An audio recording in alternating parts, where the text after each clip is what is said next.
lounging, son. Welcome back to the Comic Lounge. My name is Ryan, and back with me again, my buddy Rocko Jerome is with me, the Ghost Agent himself, and we're going to talk about the first Ghost Agents book that will now be readily available to order once it comes in from China, which is where it's being printed right now. From a literal slow boat from China. Yeah. We're recording this on January 2nd. Yeah. This part that we're recording, full disclosure, is designed to be removed from the video.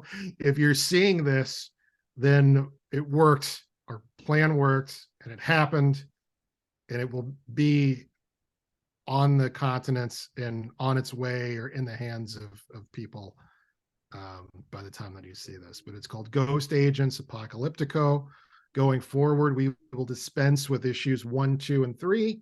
4, 5, and 6, because people get really weirdly hung up on numbers and having them all in that way. Going forward, they're just going to be self-contained books of short stories, which is how they're meant to be consumed anyway. It doesn't necessarily be in any particular order. But anyway, yeah, treasury size, sort of the modern treasury size, that Marvel will do books like that Marvel anthology that Alex Ross did, horrible title, great anthology. If you love comics, track that down. Or other versions of the sort of treasury size, right? So the original Marvel treasuries that came out in the 70s and stuff were a little bit wider than this book is, because they printed them differently. This is basically like a conventional comic book, only bigger, right? And it's also on newsprint. Okay, so that's like Tony McMillan's Attaboy then, because that's what his was. His one wasn't like the old Marvel treasury. It was like comic book, but I think a little bit larger. It's like, it's just like the one I refer to, like the Marvel, you know, like what they're doing now, because it would have thrown off the size of the art if we'd done it. And I'm not that. I'm obsessive and weird about a lot of things that I'm not so much. But it's a big book and it's on newsprint, if you're hearing this. Okay. And I'm very excited about it. And going through China was much more cost effective than it was to print in the United States, which is a real challenge, as anybody will tell you. And I'm very excited about it. Then we have got a really cool book to now sell going forward. You're getting a larger print run, so it's not just going to be available to the people that backed it on Kickstarter, which the Kickstarter backers will get it, obviously. But now you're going to have a full print run, something that people can continue to order, whereas before, the first 3 issues were only Kickstarter. I think you saved the other issues for the. So the way that we set this up previously, Kickstarter is designed to do just that, right? Kickstart a project that is then ongoing. We didn't do it that way. Myself and Eli Schwab, who's my business partner and my friend and my brother in arms when it comes to these things. The way that we did these Kickstarters was basically each one was designed to get the artists paid for their work and print just enough to create something of a buzz, and to then have these pages and these stories that we could use at some later date. That was always kind of in my head, right? And you sort of have to think on your fate with these things. So you never really quite know what you might do with what, but I just knew that I wanted to get these people paid for the work that they did and for trusting me to draw these stories that I write when I'm inebriated on Delta 8, which is the sort of the kind of weed buzz that we can get in the flyover states while it's legal in more cosmopolitan places like where you live. Those Kickstarters, we would just print about as many as people would order the Kickstarters. We do a little bit more because I knew about that pathology of people not wanting to buy 3 without also being able to get 2 and 1. And in case they missed it, we had to keep sort of having the opportunity to buy the previous issues, which, as I'm sure that you know from a guy who's worked in comic shops, you get to hate that. You really get to hate that, where it's just like, I know I could sell you this, but I don't still have the 1 and 2, and it doesn't, for the most part, it doesn't continue. That's not how that works. It's an anthology, but most people are like, nope, can't have it. I can't have them all. I can't have them all in my box, and it's going to ruin my life if I buy this. Yeah. Tough. Didn't want to have to keep doing that. But basically just being able to build up enough material to have one book that we can now have as be the book going forward. So, you know, no longer is it under this time constraint. No longer are we promoting something where it's only a month to get it. We have to have this very anxiety-inducing thing where we're trying to beat this goal. We're trying to make the money to make it happen, to pay these people for their work. We don't have to do that now. The book is here. This is the ultimate version of this book, as far as I'm concerned. There's things that are different. There's a few little art flourishes that are changed for this version, not better or worse, just different. So if you have 1, 2, and 3 of the Ghost Agents that came out in 2022, you have something most people don't have. You have, like, this is maybe a bad analogy to use, but you have like the original version of the Star Wars trilogy in a way.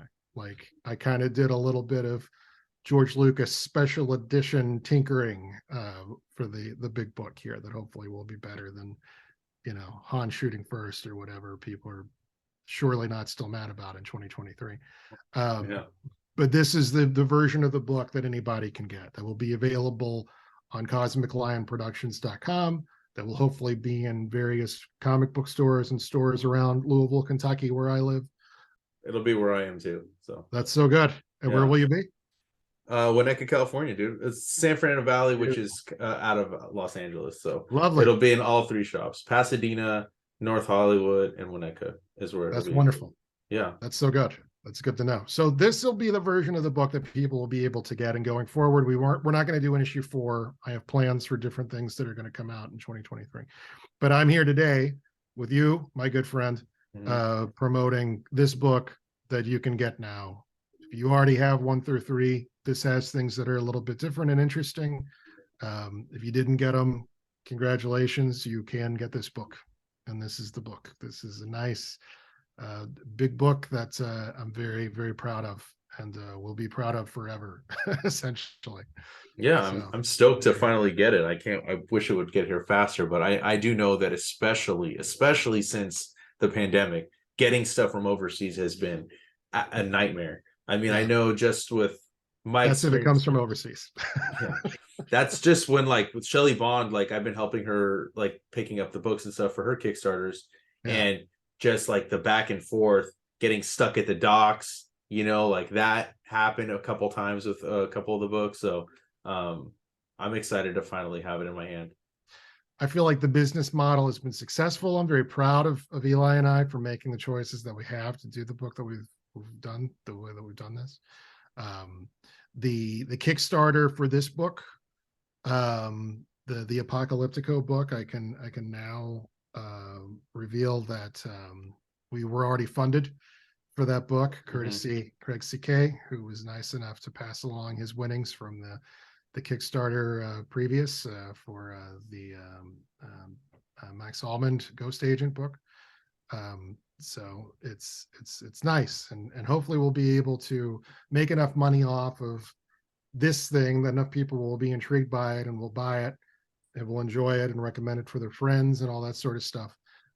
And we'll be able to use that money to keep pressing into future Ghost Agents projects, because believe me, I'm always planning them now. You know, I didn't wait 42 years to start making comics so that I could then just not do it. You know, I mean, I just keep pushing through the doors that open is basically the way that I'm doing this. Yeah, I mean, I think, you know, I've read all 3 issues, obviously, back to all of them, back to Apocalyptico. All of them are great. The artists you have in the books are great. I love how each artist really stands apart from the artist before, but yet it's not jarring when you look at the different art styles. Yeah, like, thank you for saying that. You know, like Chris Anderson, friends with him.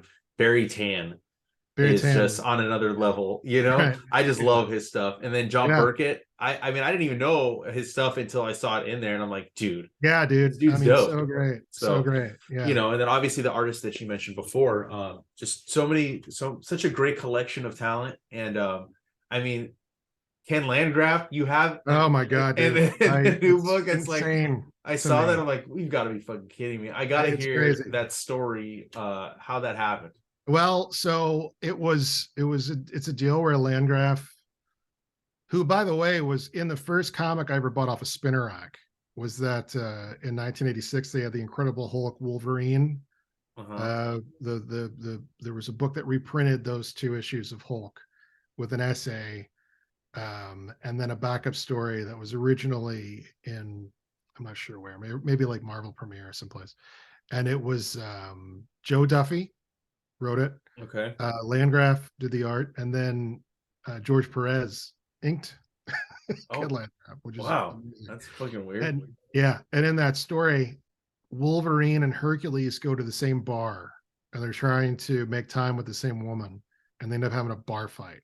And I'm 9 years old reading, 8, 9 years old reading this, just loving it. And yeah, he was the guy who drew that. This crazy story.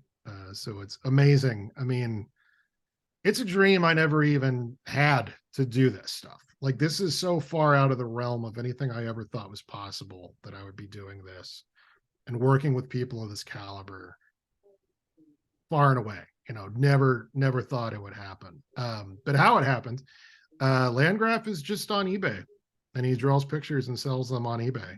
And I think that was how, you'd have to ask Eli to confirm this, but I think that's how Eli kind of found him and got to talking to him. And his page rate is, we'll just say, it's very fair. Yeah. Well, yeah, I found him on eBay too, and I was like, you got to be kidding me, dude. This is Yeah. awesome. Yeah, it's amazing. And the thing is, with his pages too, I didn't send a script for him because I didn't want, and I don't mean to like dog out anybody I work with, obviously, but like when it comes to him and somebody that's sort of at his station of life, I didn't feel right about sending him a script. I just didn't. I just didn't want to do that. I just wanted to see what he would do. So it's like, okay, quick description of who Donna Prentice and who Lee is. Have them fighting nightmarish monsters like from the netherworld, is our conceit in the book, and just let them rip, and let them see what he comes up with, and that's a lot of how Ghost Agents works anyway. I give a little bit more direction with people that do scripted pages, but not a ton. And what I find is that there's certain characters and stuff that I'm very precious about. Like if you're going to do Donna Prentice, who is sort of like the Wolverine type character of Ghost Agents, who sort of like comes up the most. It's like, okay, she's 6'6", she's Greek.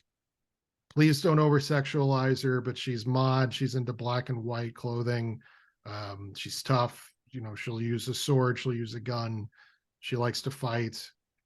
All this direction. And then if it's like, who's she fighting? A goon? Just draw a goon. Whatever you want to do. A monster from the netherworld. I don't know. Whatever. Can it be a monster that's like a wolf? Yeah. Can it be a monster that's like a bug? Yeah. Go nuts. So that's always my big thing. I always appreciate, as a creative person, when somebody gives me the latitude to bring my attitude and do whatever I want to do with it. That's what I like to do with everybody I collaborate with in that way. Because my big thing is that I want them to get over. I want them to get paid for their work. I don't want people to see their work. That's what it's all about. That's what it's really all about. That's why I think of what I do as being like a producer. Like Robert Evans, if you're familiar with him, the kid stays in the picture, the guy that produced the Godfather movies, and that guy's like a big hero of mine. Like I like to try to think of myself as like that for comics. So yeah, that's how I look at it, man. I'm just trying to. It's thrilling to me to be able to see these guys make these comics. I think of what I do as being like a screenwriter, and then they're the director / every actor / special effects. They do everything, and I give them absolutely the latitude to do that. It's very rare that an artist comes back with something and I say, can we please just. No, I never do that. yeah. Almost never do that. Very infrequently, because it's typically just like, I want to see what they can do with it. I mean, yeah, I think that's how you get the best work too. I think I've said that so many times to so many different people that I've talked to about comics, that I think that that's when you get a true collaboration too, is when the writer kind of takes a step back and allows the person that can do what, maybe they can't do, or maybe in some cases they can, like there are some writer artists like, Chip Zdarsky or whatever. This is just the first name that came off the top of my head. But you have to allow that, otherwise you're kind of reining them in and not allowing them to be their best version of themselves. Right. And like I'm a writer by vocation as well as basic nature. But at the same time, I know that a bad trait that a lot of writers have is to assume that they need to be in control of everything when it comes Mhm. to comics, you know. And I'm not thinking about anybody specifically, so please, nobody out there think I'm trying to like diss anybody in particular. But I know that there can often be a tendency with writers to write these really specific scripts and really just squeeze all of the ability that an artist has to meet halfway with what it is that this ultimate end result will be, you know. And it's, I think it's a real shame, and it's something that I think speaks to a kind of insecurity, a kind of inability to let somebody else come up with something. Like, to me, this is the comic that I've ultimately kind of always wanted to read and to have, and I don't exactly know what it is. Mhm. Right? So it's cool to me to see what people come up with. I mean, to me, that's like a really beautiful thing, to be able to just sort of like, you know, under the influence, come up with an idea of something, give it to someone else, and then they use their own creativity to come up with something that is ultimately somewhat me, somewhat them, and something that neither one of us could have made on our own. And if it sounds like I'm talking about a child, it does start to feel that way when you're Of creating. course, yeah, you're creating something. It's your baby, you know. It's cool as It's shit, man. It's yeah. so cool, you know. So that's my big deal, man. And there was a period in the late 60s and into the 70s where comics were sort of part of that sex, drugs, rock and roll paradigm in a lot of ways. Not all of them, but a lot of them. You know, like when you look at the first California comic conventions, where like Wendy Pini is dressed like Red Sonja, and like Barry Windsor Smith is there, like, you know, cigarette dangling, long hair. Like, Yeah. these guys were cool. Like, and a lot of like those types of like Spain Rodriguez, Steranko, um, all those types of cats who were making all those types of sort of far out comics, you know, Guy Pale Art, you know, I might have just said his name wrong, but the guy who did Prada or Pravda, like there were a lot of comics that could be bought and sold at a head shop, you know, the same place that you get your rolling papers. You could also get a Doctor Strange comic, which probably would have killed Steve Ditko to know, but like Yeah. it was in the same realm. And that's kind of what I'm aspiring to with Ghost Agents, right? Like I want Ghost Agents to kind of hit the same way as like a Chevy Astro van with a spray painted barbarian on the side of it. Like that's what Ghost Agents is aspiring to. It's cool. That's what I'm going for anyway. You know, I want it to hit different. The funniest thing is since I'm doing this now and I have friends that aren't actively involved in comics, especially in my day-to-day life, a lot of them have been nice enough to buy Ghost Agent stuff and kind of check it out and see what it is. And the thing that I hear more often than anything is like, I don't really know anything about comics.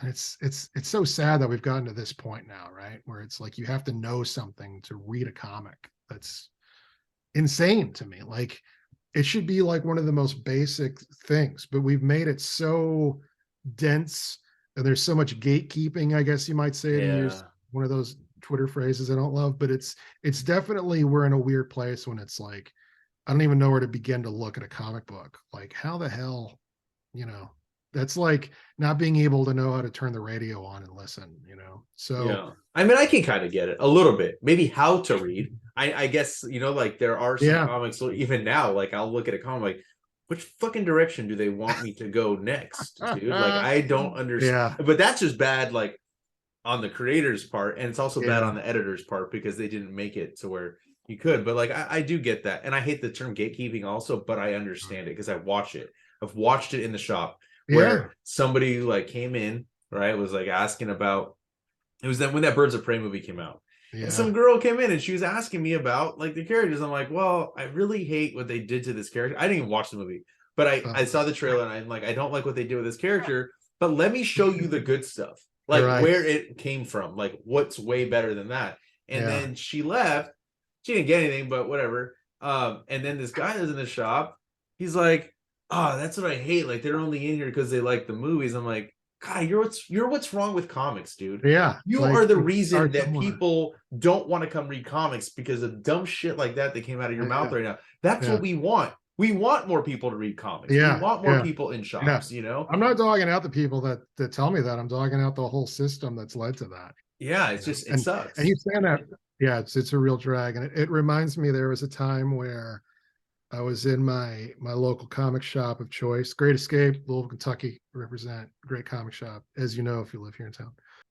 But there was like a young lady who was there with like her, it seemed like her parents, like it seemed like she was maybe like 19 or 20, maybe, I don't know. And I was already in my 40s at this point, but she was really excited about Batwoman comics, right? Mhm. And some of my favorite comics that have come out in the century are those J.H. Williams the Oh, third. so good. Amazing. Yeah. And I couldn't tell if like that's what she was getting. And I was trying to do the math in my head to figure out how I could just say, hey, you like Batwoman? I really like the ones that are by this guy. Check out how great his art is. Those are the ones I like the most. But I couldn't figure out how to say it in that environment, under those circumstances, without it just seeming like hugely creepy and weird. And it's too bad that that's where we are with that, that it's like Yeah. I mean, I guess outsiders. I don't have that because I'm in the shop when I'm doing it. So like Yeah. I'm an employee. It's a little bit different, Yeah, but you're kind of in a different situation for yeah. that. They're gonna kind of ask you things, but Yeah. I was just there doing my thing, and it's like, damn I don't know. I think it's maybe the way it's said. it. If Yeah, you could, like I think that it wouldn't come off creepy. You're like, you heard, would hope not. like, oh, Yeah. hey, I heard you were looking for some Batwoman comics. But I've also Here's some been the good stuff. person who's like having a very A/B conversation with somebody who should just see their way out of it wants to chime in. And I, I'm in a public place, and it's like, I didn't ask you what you thought. Like, I don't want to talk to you. I'm talking to this person. I guess So I I get didn't that want too. to. I get both sides to where I like know. I probably would have interjected even if I wasn't working because Yeah. I've gone on my lunch break. Like I don't work every Wednesday. Like the last Wednesday of the month I don't work. I take Yeah. that to where I Oh, don't good have for a you. double. And so I'll go in on my lunch break and I'll go pick up my books. And there'll be people, they don't know that I fucking work there. I'm in my kitchen clothes, Oh, and sure. I'll Yeah. hear them say something and I'll just start showing people around the shop like I don't give a That's fuck. cool. And they don't fucking know, but Yeah. like if I hear something and I'm like, that's like the joy for me of comics is not just, I mean, I guess it kind of circles back to why I even started this channel, right? Like I do it to share my love and passion of comics. Yeah, So there's like a social aspect for you. And so that's for fairly new to me. I mean, for me, there wasn't a social thing until the pandemic, when I met all these people that have now led to me being able to run ghost agents. I yeah, mean, but that's what I love. I love like if I can turn someone on to something like that, like and they come back and they're like, man, that yeah, was dope. Like yeah. I've had repeat customers where it was their first time and like I'll sell them like I don't know, like $60 to $70 worth of trades, right? And then they'll Oh, wow. come back and they'll come back for more. I think the most I ever sold somebody was like it's like a little over $300 in trades. Nice. And then they're regulars now where they'll just Yeah, pick up stacks of books every yeah. once in a while and it's like they'll like, hey, you showed me this last time. What else do you have for me? I'll And see they'll that. Yeah. blindly buy stuff. That's They'll just awesome. I like had I that love at the that. music and movie store, and I can relate to It's a how good feeling. basically, like, you fulfill a role not unlike a shaman. Like, you're the one who kind of like knows which medicine to take when it comes to that sort of thing, and that's pretty awesome, man. That's dope to be able to do that. I'm happy that you're able to do. I think it's because I read a lot and I read like I'll read everything. It doesn't matter Yeah. whether it's a YA book or it's fucking, a Right. Well, super and graphic book, part of that too is that you're doing something that I like. Whenever the big question comes up, and you've seen this and you've heard it in real time as a real thing of like, what kind of comic should I get for a 14-year-old? Like, and it's most people are always just like Watchmen. It's like, to me, it's hilarious because Watchmen is so inside baseball. It's so much a satire of comics that Yeah. anybody who reads Watchmen who didn't read comics before, especially superhero comics, is going to miss a lot of what that is. They just are, you Yeah. know. I also didn't, there's a lot of stuff I didn't really fully get at 14. And the more I've Sure. read that book, the more Yeah. I've understood it. That's Yeah. a book that like benefits from multiple readings as you Absolutely. go through life. Yeah.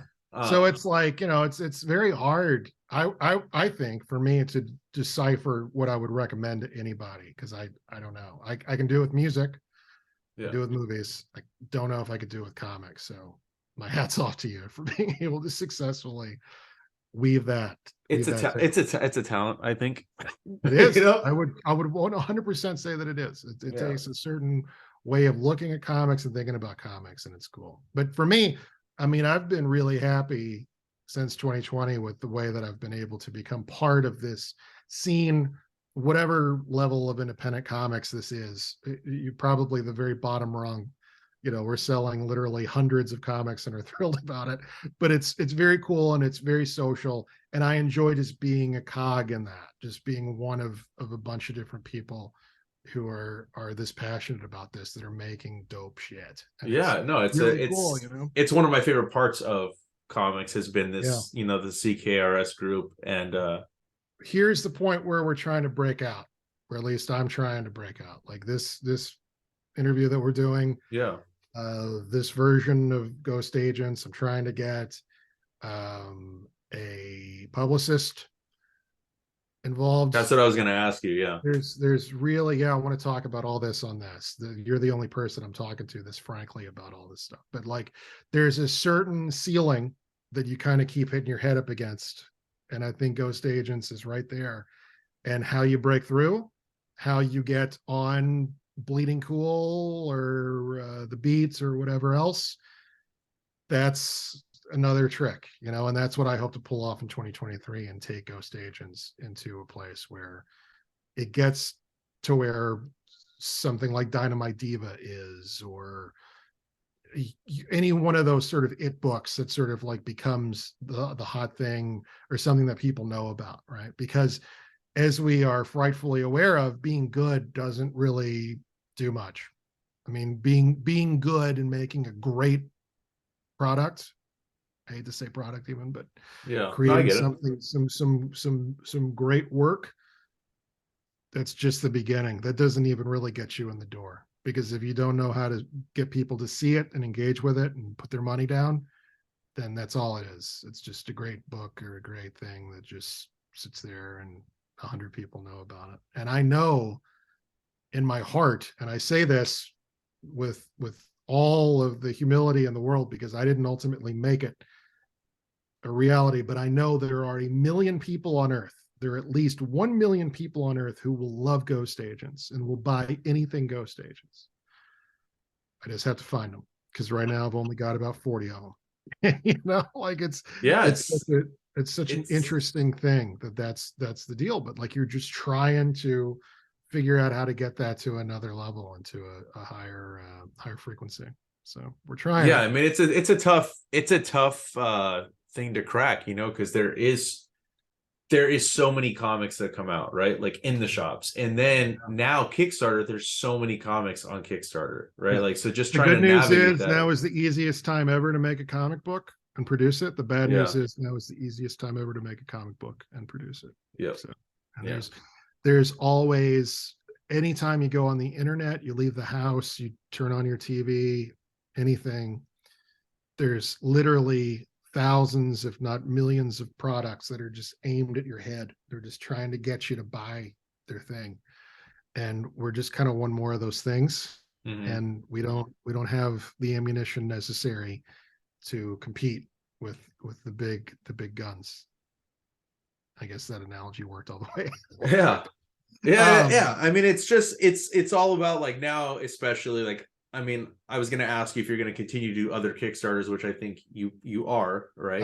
Yeah, we certainly will, because it's just Kickstarters are a miracle, man. And I mean, the fact is, printing your book is the least cost-effective thing. The book itself is a loss leader, as they say in retail. The profit margin is so slender on a comic that if all we were doing was selling comics, I don't even think I'd bother. It would just be like, we couldn't do it. I mean, it wouldn't work. I don't know how people just sell comics and make that a way that they make a living.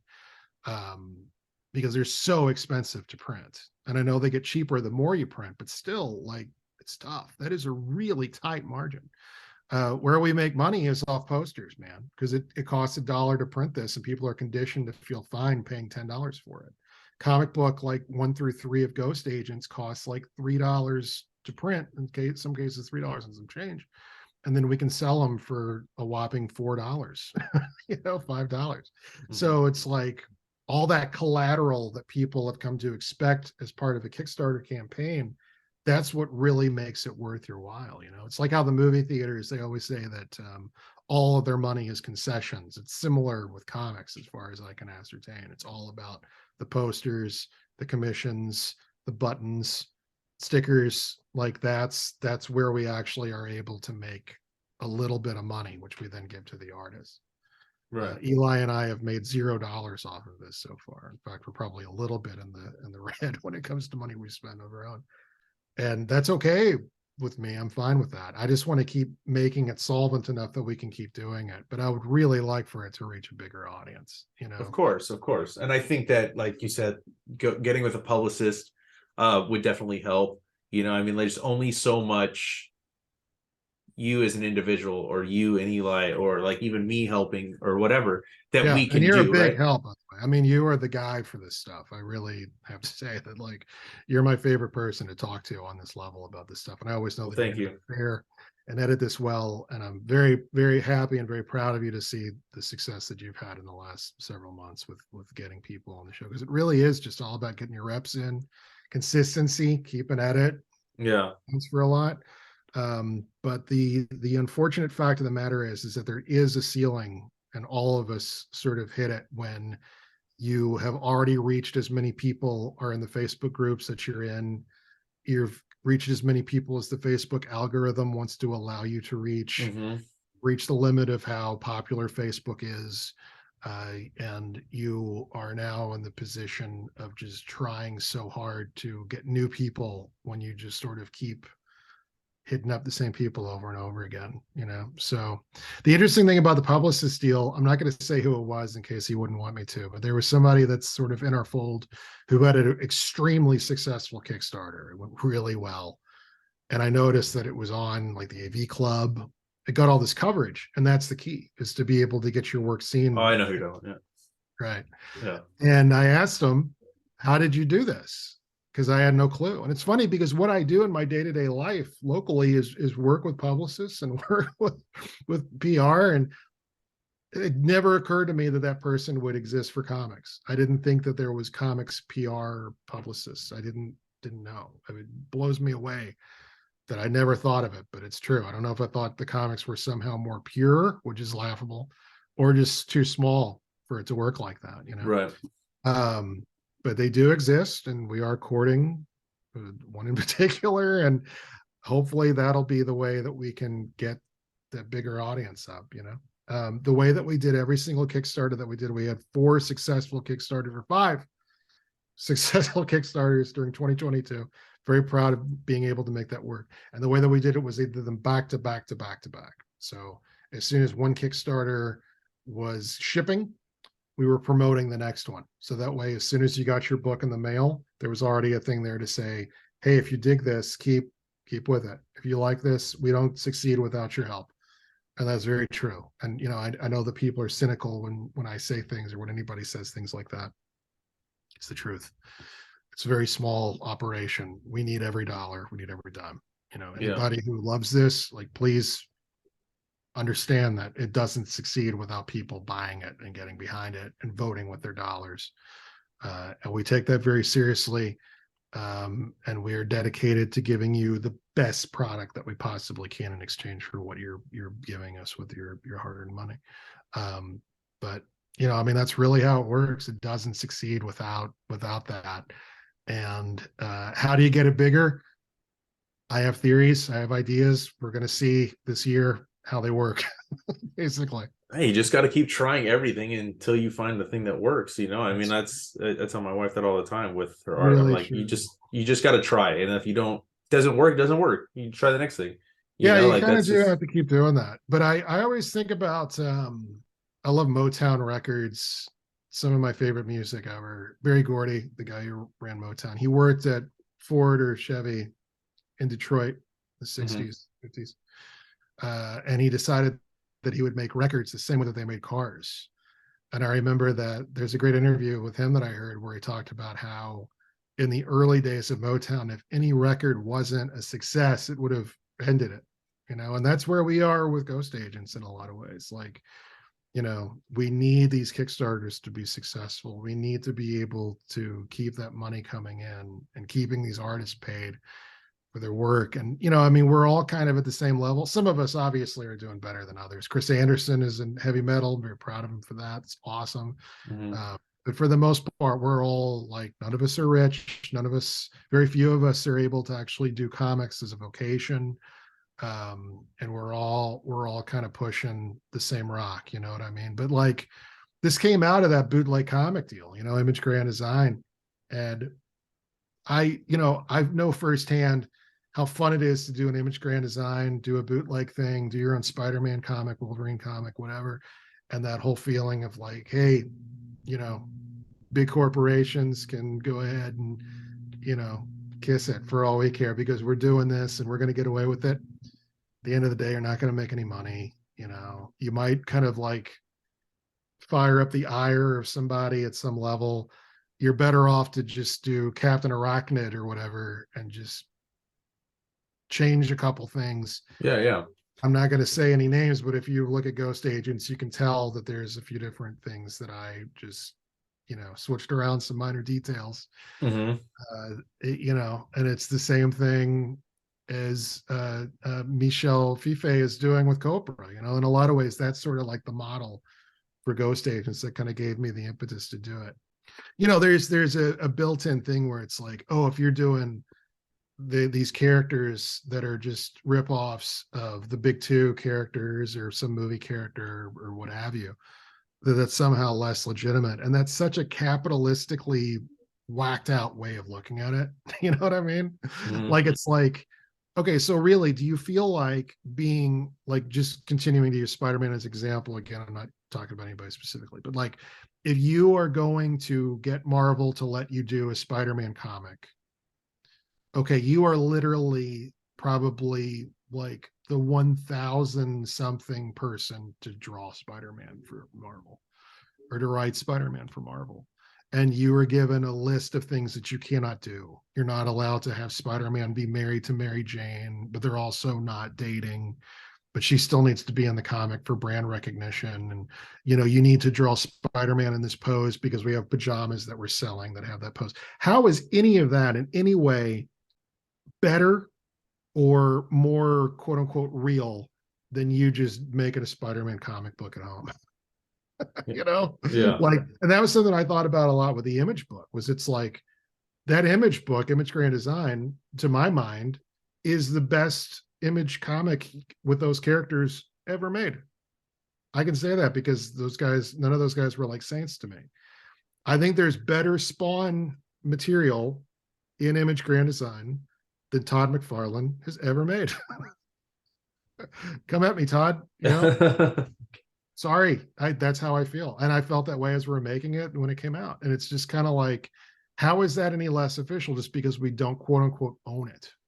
And I think that that ownership concept has really screwed up a lot of stuff. It's made people think like very much like consumers to the big companies, and it's backwards and weird, and I don't like it. But at the same time, like, I really am calling on everybody to just try to make money with what you're doing, man. Yeah, dude. I've talked to so many people that kind of have that thing where they feel bad and dirty if they try to make money off their work, and it's like, please don't feel that way. That's weird. That's a weird take.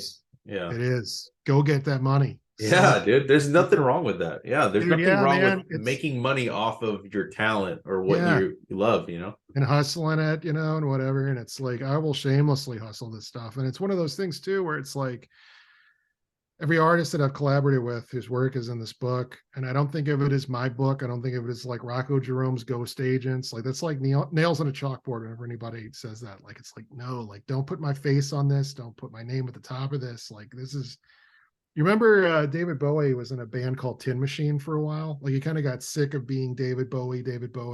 So he had a metal band called Tin Machine, and they rocked. and he had a shirt that he wore around that said "fuck you, I'm in Tin Machine." And like, you know, the letters were all black except for "in" was red. Like, I'm in this band. I'm part. This isn't David Bowie, and you know, like, this is all of us, hopefully with a movement of what Ghost Agents is and can do. If that's not lofty enough for you, you know, get paid. You know, let's go out here and do this. Like I will hustle it for other people, and I don't feel any guilt or feel weird about that. Posting about a Kickstarter every day, everywhere. I try to make it different, mix it up so that you're not just seeing the same shit over and over again. But like, you know, no shame in that, man. Like that's what I like to do, and that's what I like to see. I don't know. It's very interesting. It's cool to be part of a scene like this. I'm, you know, 44 years old, so it's like, you know, and this is the first time that it's been like a comics thing where it's like all these people who are friends and kind of know each other via this, you know, talking to each other on a Zoom machine or whatever, because they don't know each other in person. They don't happen to live in the same town, but it's every bit as real as anything could ever be with this sort of stuff, you know. And it's a privilege to be a part of it, and it's been very exciting to get to do this project with all these different people. And I plan to continue to do it forever. As long as I'm alive, I want to keep doing these Ghost Agents things, and it can be anything. Is sort of the thing. Is you know, the stories span centuries, and they all sort of like are sometimes tied very tightly and sometimes very loosely, but you know, the whole idea is that will always be the basis for what this is. Yeah, I mean, I think it's a great project. All the books have been really good, and Apocalyptico is, like I said before, like I'm really excited to actually have it in Me hand. too. I'm sure you are. Yeah, I'm sure you are. You know? But you know, besides that, so like people will be able to order it through Cosmic Online Productions, and then shops getting it into other shops. I know that'll be a goal of yours and Eli's. Can you before we wrap it up, can you tease a little bit about what's next after that book? Because like you said, you always want to have the next book ready to launch when Yeah. people have a book in hand. So Yeah. Well, this will be different because of the fact that you'll be able to keep ordering this one. So now what I urge people to do is enjoy Apocalyptico, enjoy the result of us at a very hectic pace doing one Kickstarter after the other for a year. There's definitely plans afoot. We're definitely working on future Ghost Agents projects, and they will come out surely during the year of 2023. I have two more in the chamber that I'm planning. I don't want to talk about it too much. I'm sorry. okay, But no you worries. can know that they'll be coming. And hopefully we'll be able to do things with Apocalyptico that will establish this as a brand a little bit more, to the point where people will be sort of following along and knowing when time comes for us to do the next thing. But for right now, Apocalyptico is the ride. 2023 belongs to Apocalyptico at this moment. Just Okay. promoting this book. If you get it, you know, please get it. If you love comics, I think you'll dig it. Tell your friends, you know, do whatever you feel like you have to do. Get evangelical about it. I'm not, and that's another thing I want to say is like, and I hope I don't come off this way anyway. Like, I'm not looking for anything but friends that are of similar mindsets about this stuff. I don't care about, I never want to use the word fans when I'm talking about Ghost Agents. Like, we're kind of all in this together. That's the idea that I've got for this. So if you buy Ghost Agents and you dig it, reach out to me if you care to. I am not on some mountaintop. That's not the deal with me at all. I think I'm good at a few things that make this run a little bit more efficiently. None of those things do I feel make me in any way superior to anybody else or any of that horse shit. Like, I am here with all of you guys. We're in this together. That's the way that I look at this. If you buy Ghost Agents and dig it, I hope you make comics too. You know, it's like that old thing Brian Eno said when Roxy Music was still a thing, was that not very many people bought that first Velvet Underground album, but everybody who did started a band. Like, to me, that's way cooler than having a billion selling book. Like, just knowing that other people, that somebody sees Ghost Agents and thinks it's dope and they can draw and they hit me up and we collaborate. To me, that's way cooler than just having a bunch of people buy it and think it's cool and think I'm something. Like, no, that's not the idea at all. You know, we're all a part of this. Fuck you, I'm in Tin Machine. That's an awesome way to end it. Well, I'm going to fucking drop the links for where you can follow Rocko, Yeah, follow please Ghost do. Agents, and also the link for Cosmic Lion Productions as well. Make sure you guys go out and buy the book if you haven't already. All this, I've read the stories except the Ken Landgraf, and they're all dope, and I know the Ken Landgraf is going to be dope as well. So make sure you go support the book and follow Rocko so that you can be all current and up to date on all Ghost Agents news. Excellent. Good stuff. Thank you so much, Ryan. I sure appreciate it. And yeah, dude, my pleasure. I love it. Whenever people see this, it'll be a great day.